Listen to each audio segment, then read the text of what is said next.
हिंदू मुसलमान की नहीं है, बात अपने इकबाल की भी है, बात अपने जो बाकी मुस्लिम नेता थे उन्होंने भी मुसलमानों का वोट लेके अपने आप को बड़ा किया, मुसलमान वहीं रह गए। ये भी एक सच्चाई है, आप मानते हैं कि नहीं? बिल्कुल बिल्कुल मानते हैं, बिल्कुल सही बात। आगे आने नहीं देते, जब भी आगे नहीं आने देते हैं। किस मुसलमान नेता को बढ़ाया? किस मुसलमान नेता ने किस दूसरे मुसलमान नेता को बढ़ाया? किसी ने नहीं बढ़ाया, सब अपनी ईमानदारी से आते हैं। जो ईमानदारी कभी हारती नहीं है, ईमानदारी हमेशा जीतेगी और जीतती रहेगी। तो आप मुझे बताइए, क्या मुसलमानों के मसाइल ये धर्म की राजनीति में और हिंदू मुसलमान में उनके जो अपने मुद्दे हैं वो छूट गए पीछे? जी बिल्कुल छूट गए हिंदू मुसलमान के चक्कर में। ये जो मेन मुद्दे हैं वो पीछे रह गए, वो मुद्दे नहीं है आगे। ये धर्म के मुद्दे में किसी का फायदा नहीं होना है, किसी का फायदा नहीं होना और ना होगा, हिंदू का होगा और मुल्क बर्बाद हो जाएगा ये मुसलमान का होगा। अच्छा, अभी वोहरा समाज की एक मीटिंग आपने देखा होगा, प्राइम मिनिस्टर ने वहाँ पर बात किया। उन्होंने कहा कि आधुनिक शिक्षा से मुसलमानों को जुड़ना चाहिए, वोहरा समाज की बहुत तारीफ भी की। अब एक चर्चा बीजेपी करती है कि इस देश में 85% से, मैं तो कहता हूँ 95% पसमादा मुसलमान ही है देश में। तो बीजेपी ये कहती है कि वो 5% अशराफ जो हैं वो मुसलमानों के नाम पे सारी दुकानें उन्होंने सजा रखी। पसमादा तो पसमादा ही रह गए, हम अब पसमादा मुसलमानों को आगे करेंगे। आपको उनकी बात पे कितना यकीन है? क्योंकि जहाँ तक मेरी जानकारी है, अलीगढ़ मुस्लिम यूनिवर्सिटी के वाइस चांसलर भी पसमादा समाज से ही वो बनाया है अभी बना। लेकिन ये सिर्फ वोट की राजनीति है और कुछ नहीं है। इससे पहले आज 10 साल हो गए मोदी को आए हुए, कितने मुसलमानों के लिए किया गया? क्यों, क्या करा अब तक? अभी कह रहे मौलाना असद मदनी वगैरह, अभी होम मिनिस्टर साहब से जाके मुलाकात करिए कि भैया हालात हो रहे हैं, ये ख़राब हो रहे हैं। उसके ऊपर उन्होंने क्या जवाब दिया कि नहीं, सब सही हो रहा है, वो जो जुल्म करेगा उसके ऊपर करेंगे। कोई गौ कशी कर नहीं रही है, मेवात के अंदर बुरा हाल कर रखा है मुसलमानों को, वहाँ ज़बरदस्ती मारा जा रही है। क्या है ये? सिर्फ दिखावा है। बड़े शहरों के अंदर मुसलमानों को कवर किया जाता है और उनसे कहा जाता है। और असदुद्दीन ओवैसी क्या है, वो बीजेपी के खास आदमी है, उनको अगर कहीं भी कुछ मिलता नहीं है, लेकिन वो ये है कि वोट काटने के लिए कटवा बने हुए हैं उनके लिए।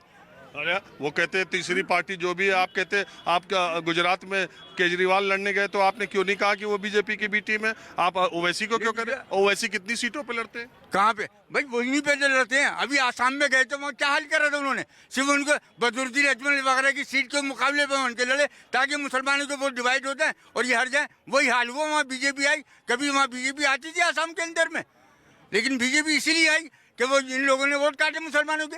तो मुसलमान क्या इतना बेवकूफ है कि किधर भी जाता है? वो तो मोदी के विरोध में, बीजेपी के विरोध में एक जगह जाता है। नहीं, एक जगह नहीं जाता, एक जगह नहीं जाता, क्योंकि वहाँ ये खड़े कर दिए जाते हैं। एक मोहम्मद अहमद को कर दिया, कामिल को खड़ा कर दिया, महबूब को खड़ा कर दिया, इसी के अंदर में वोट डिवाइड हो जाता है। वहाँ के अंदर में यही होता है। एक बात बताओ, मुसलमान जब वोट देने जाता है तो पहले मुस्लिम कैंडिडेट पहले देखता है या पहले ये देखता है कि बीजेपी को हराता कौन है? पहले ये देखा जाता है कि वहाँ पे क्या बीजेपी को कौन हराने वाला और सही कैंडिडेट किस पार्टी का है, ये कहा देखा जाता है। बीजेपी से आपकी एलर्जी क्यों है? बीजेपी क्योंकि मुसलमानों के लिए आज तक कुछ करा ही नहीं। जब बीजेपी बनी थी 1980 में, सिकंदर बख्त उनके साथ थे। 1970 में बनी, 1980 में दोबारा बनी। लेकिन सिकंदर बख्त साहब के साथ के क्या करा, वो भी यहाँ के चांदनी चौक के थे और यहीं में पहले मेट्रोपॉलिटन के मेंबर थे। इसके बाद उनको क्या करा, उनको जब कुछ नहीं दिया गया तब आखिर में बिठाए रखा। फिर बाद में क्या नाम, उनको नाइब उसको बनाया गया, नाइब सदर बनाया गया उनको। लेकिन ये दिखावा था, वो तो उनके लिए था, क्योंकि उस टाइम में जो थे अटल जी। अलीगढ़ मुस्लिम यूनिवर्सिटी के वाइस चांसलर तारिक मंसूर को, वाइस चांसलर को एमएलसी बीजेपी ने अभी बनाया है।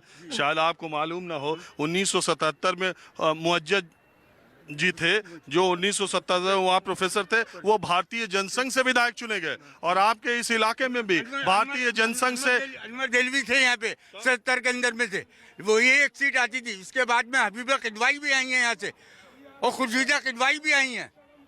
तब आप ऐसा क्यों कहते? क्योंकि बीजेपी को दे के भी देख लिया, कुछ नहीं करा है बीजेपी ने। और कांग्रेस तो जो है मुसलमानों को डरा के खौफ करके ले मुसलमानों का उसमें हक में 70 साल के अंदर मुसलमानों को लेकर दिया क्या है उसने? कांग्रेस ने दिया क्या? सिर्फ ये डरा के रखा जाता मुसलमानों को कुछ नहीं होता। आज फिर आपको सबसे शिकायत है, सबसे शिकवाई है, तो खुश किससे हो? मुसलमान को भी जिसको समझ के दिया जाता है कि भाई ये काम करेगा, कहने आज क्या नाम ये देखिए केजरीवाल को कहा था कि अच्छी आदमी है काम करेगा केजरीवाल, लेकिन क्या हुआ?